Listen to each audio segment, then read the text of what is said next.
collaborative at the IEP table?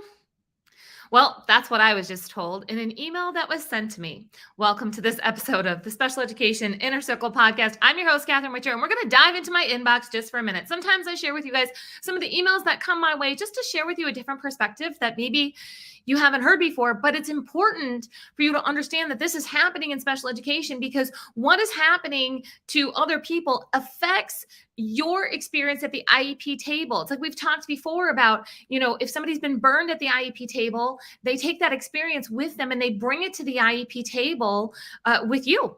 And so that impacts your ability to maybe find some compromises, maybe your ability to build some trust because they've been burned before. So I recently was on a podcast and I was speaking about what we do as the Master IEP Coach community. For those of you that don't know, I'm the founder of the Master IEP Coach Mentorship. And this is where I mentor parents, teachers, admins, and therapists to work together to build IEPs that work in the real world. Now, some Master IEP coaches use this information in their current role. They're teachers and they want to stay in the classroom. They're admins, they're bringing it back in their leadership role. They're parents who are using it at the table so they can help their own students. Some Master IEP coaches also want to start their own independent IEP coaching practice. And I help them do that because this is what I've done for 25 years. I've been working for myself and I've been helping parents, teachers, admins, and therapists build better IEPs. And so this is it. This is what I do. And I love to teach other people to do it too, because there's so much possibility in special education when we are working together. So this email that I got after I went on this podcast and I explained some of our strategies and things that we do, somebody emailed into the podcast host, asked to remain anonymous, and asked to send an email to me. And that email basically said that do I really think? And the thing is, I'm definitely going to paraphrase a little bit of this just because it wasn't the nicest. And I want to make sure that, I can kind of tell who it probably came from. So I'm just going to leave it at that. But basically, it's, are you really telling me that people can be collaborative at the IEP table majority of the time? And don't you think that it is basically irresponsible of me that I do not teach how to file state complaints and how to file due process inside of the Master IEP Coach Mentorship, that I need to be teaching these things. I need to be teaching it to other people so they can do it. And if I'm not going to teach those things, then I better start teaching how to refer people to go to a lawyer because that's what is needed. No. Okay. Now, I'm not saying that there aren't some extreme situations, and that's why the law exists, and there's the due process, and there's state complaints, and there's all of those things. I'm not saying that those don't exist for a reason.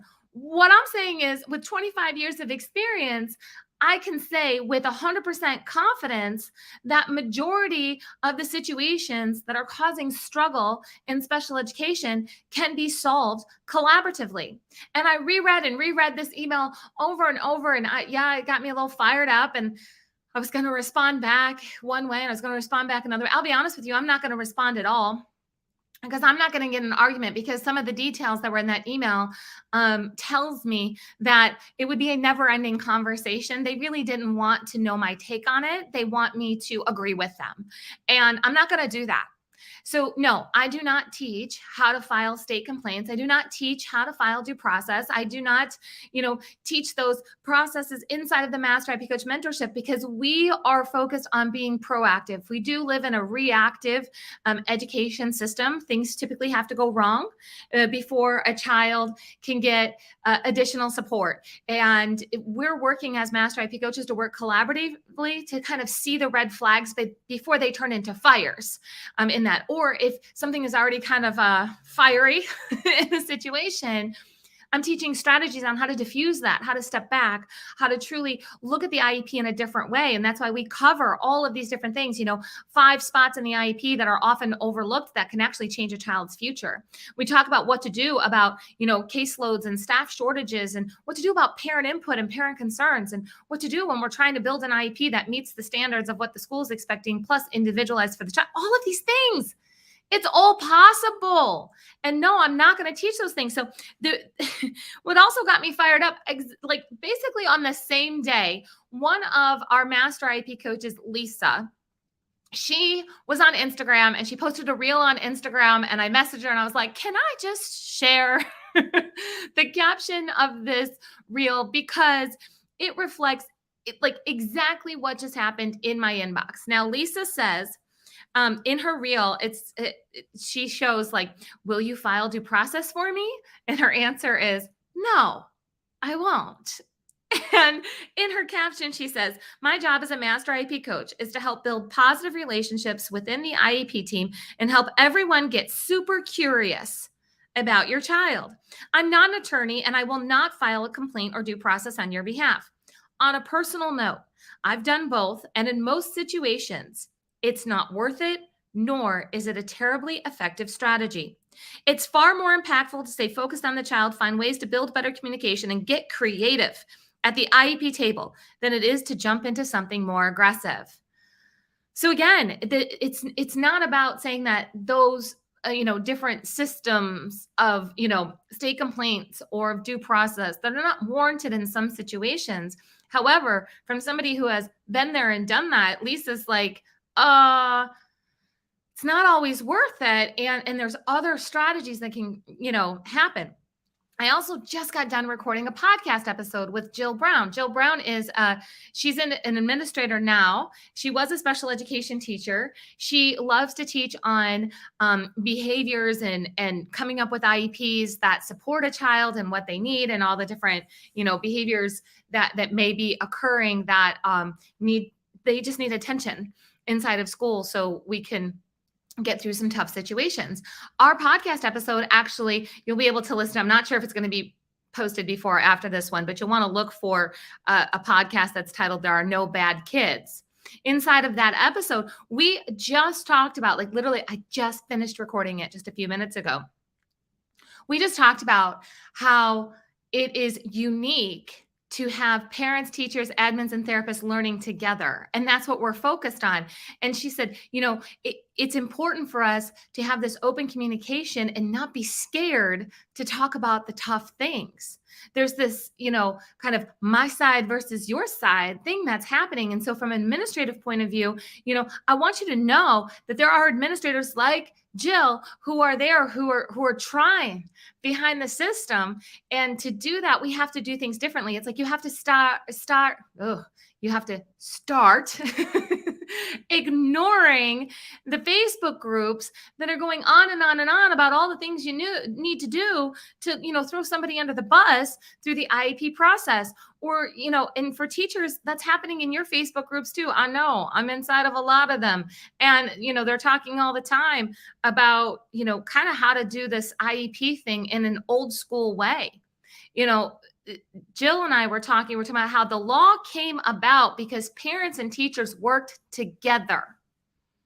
Now, does it need some updating? Do we need to clarify some things? Do we need to get into the current situation and start addressing some new things that were never considered before in the law? Yeah, we need to do that. But the bottom line is parents and teachers worked together to create special education. And in some way, parents and teachers now are pulling apart special education on separate sides. We need to get back to working together. And there are going to be some people, just like that email that I got in my inbox, there are going to be some people that say, you are too collaborative.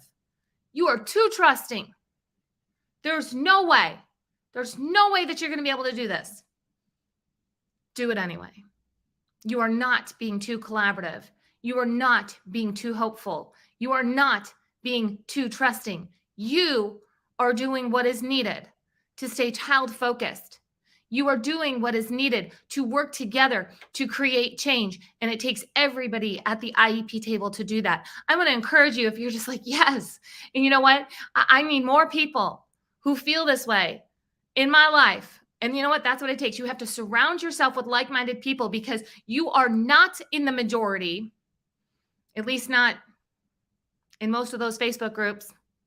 Okay. You are not in the majority of wanting to collaborate, of parents, teachers, admins, and therapists in a way that is obvious, in a way that is bold, in a way that makes it very clear that you're not going to put old school habits that tend to pit parents and teachers against each other. You're not going to put those first, that you're going to put the child first. Getting surrounded by people is key. It is key to be surrounded by like-minded people. I want to encourage you to go to masteriepcoach.com.